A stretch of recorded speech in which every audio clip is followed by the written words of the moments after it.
Jeune engagé, est-ce que je dois encore te parler de la brasserie de la Débauche? T'as oublié de prendre des notes? Alors prends ton flingue et tiens-toi prêt. La Débauche ouvre ses portes en 2013 à Angoulême. Ils ont une sacrée tripotée de binous à leur actif. Un seul mot d'ordre chez eux, la créativité. Noir, acide, houblonné, pastry, tout passe sous leur rafale d'idées farfelues. Ils se démarquent aussi sur le travail visuel de leurs étiquettes et n'hésitent pas à collaborer avec des artistes de différents milieux, tatouage, peinture ou collage numérique.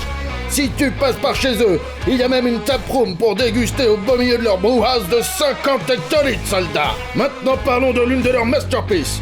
Avec la Morena, ça rigole pas, la barre haute, soldat. Si tu survis à mon instruction en goûtant cette potion, tu deviendras une arme, tu deviendras un prêtre de la mort implorant la guerre.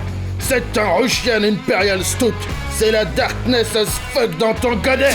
Elle est brassée avec, oui, accroche-toi, de la pâte d'amande et des cerises amarena. Puis vieilli en fût pendant 4 mois et le tout sur un lit de framboise. C'est une succession d'assauts comme des balles sifflant près de ton oreille dans des tranchées. Ça goûte bien le fruit rouge, soldat, mais c'est très subtil. On retrouve aussi le côté liquoreux de la bière vieillie en fût, des notes de chocolat noir assez typiques d'un stout, et en fin de bouche, il y a la rondeur agréable de la pâte d'amande. C'est gourmand. On passe un moment très sympa avec cette bière noire. Mais attention, elle tabasse à 14 degrés. Alors soldat, laisse aller ta curiosité, ça vaut le coup de se débaucher.